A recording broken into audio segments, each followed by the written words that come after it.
but we only scratch the surface of the meaning of the book. But even strange people have rights. We all have rights, and we all need to be there fighting for each other's rights, whether we agree or disagree. And that's where our society is today. But I was saying, again, the 380,000 churches in this country, if they would come up with and talk like that and work like that, they would be loved institutions, and we'd make an amazing impact on society, an amazing impact. Because impact in this country, as the founders knew, starts locally. What's the 10th Amendment say?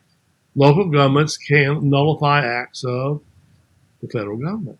So your local government can say, okay, Mr. Whoever, Mr. Biden, we're not going to do this stuff, beat it. Yeah, we're going to fight you to the core. Get your people together. I say start over civil liberties oversight committees and do a lot of things in your community. Help your neighbors. Volunteer, at the local police department. And people are wondering, like in some cities, police are just shooting people that are running down the street, and they're wondering why did they shoot them like that. They didn't used to do that. In some cities, this is the scary thing, about 75% of the police live outside the city, and some of them, 50 to 60%, live in another state and drive into the city. Those are not the police you want. You want local police. And a lot of communities now are starting to require that policemen live in the community. And that's a really good thing because you know your neighbors, and it's hard to shoot somebody in the back or shoot them 18 times and make a joke about it, which some policemen just did in the case. So there's a lot of things I think we can do, but we have to start thinking, and we got to get our young people thinking. And I hope by tomorrow Gabe has read all the 10 Bill of Rights, and we'll start kicking butt. Well, that's the great thing about... I was going to just quickly comment here. That's the great thing about homeschooling is that in the public schools, you're right. They don't teach that, right? They don't teach the Bill of Rights. And if you look back to that, if you look back to the 1700s and look at these great thinkers, the founders, right? That was revolutionary. The fact that the monarch wasn't divinely appointed, that simple fact alone was just unbelievable and completely revolutionary. And we take it for granted nowadays. And the fact that that's not taught in public schools, not taught in the schools is crazy. But I was blessed to be raised by parents that did put that as a priority of reading the Bill of Rights and studying it and know what inalienable rights is. They come from God. What the schools don't want, and mass media, by the way, which we can talk about the mass media in a minute. I've been on all the shows, but I know Carl Bernstein, who worked with Bernstein Woodruff to get rid of President Nixon. After the Nixon fell, he started working with different news agencies, TV stations, stuff like that. He wrote a detailed article, by the way, which I quote in the book, I think, where he says basically the media works with the government, and I see that now. It's amazing how Facebook just hired 2 former CIA agents who are now working and coordinating all their material. I'm going, wait a minute here. We need an independent journalist. We need independent mass media, Right. I would say this. The mass media used to be what in this country was churches, whatever religions, synagogues, whoever were teaching, they were doing the mass media. That's all people got. Now, and people like Thomas Jefferson, when they saw newspapers emerging and they were owned by very wealthy people, they were going, this doesn't work. You're not going to get the information you need. Watch out for the mass media. But most of the people are addicted to it. And the entertainment that we see across the board, the breads and circuses that so mystified the Roman people that they couldn't see a monster sitting in their midst. And that's the problem. You can't see it, the deep state, which is Let me ask you a question. You say that you're apolitical, I should say, and that you really don't take a stand whether you're Republican or Democrat. And I really couldn't tell by your books where you were. But the two parties stand for completely different things. One is high taxes, one is pro-socialism, one's pro-regulation, one's pro-abortion, one's anti-death penalty, and the other is pro-physical conservatism, pro-lower taxes, pro-free market, pro-deregulation, pro-military. So these two are diametrically opposed to one another.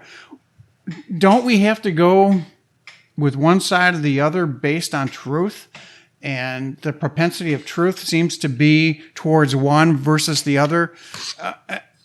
So how do you work together with people that think completely different than you. Well, how do I work with them? I work with them. I defend them if their constitutional rights are.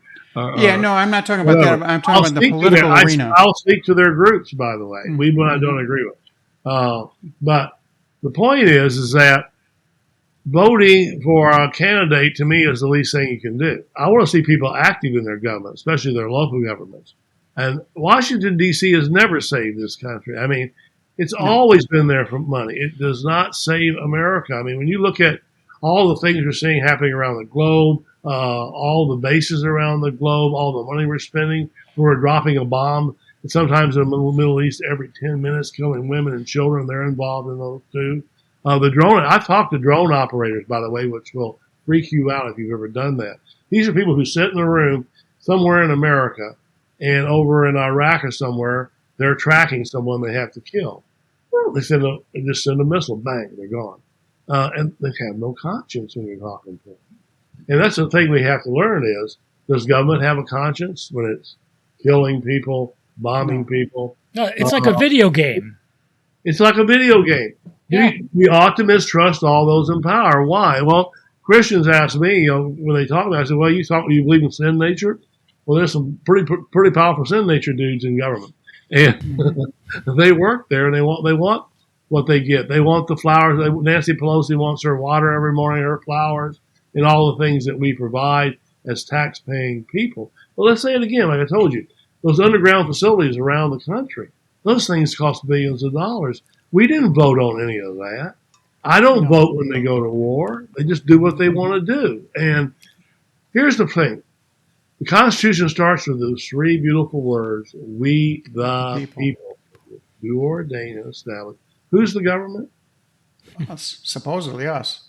Yeah. And we're supposed to have responsible representatives who are there for us, not there for the 385 billionaires that are running the government. And like I said, I've been in and out of Washington, D.C. I've had them tell me that. I mean, numerous times. It's all about money. Anybody can run for office if they've got the money behind them. And that's what it's all about. You don't see a local guy anywhere without money. He can't run for office. You have to bow before the kings. And the kings are who? They're the people Didn't Donald Trump break that, though? Wasn't he one of those? I don't know. I don't think so. It's continued, hasn't it? But, I mean, he wasn't like He might have did some interruptions, yeah. Yes. But yes. He might have did some interruptions, but that's basically it. When you think about it, and here's the thing. When you have the NSA doing 2 billion emails daily, they read 2 billion emails daily. All of our phone calls basically now are recorded. Right. There are over 85 million cameras across the country now in America watching our emotions. I'm telling people, go to Rutherford.org and read our most recent commentary that my wife and I did on this. The fact that everything you're doing is being watched so they can control you. They feed you what they want you to hear. No The question is, do you really know it's the truth, or should you follow the man who wrote the Bill of Rights idea? We ought to mistrust all those in power.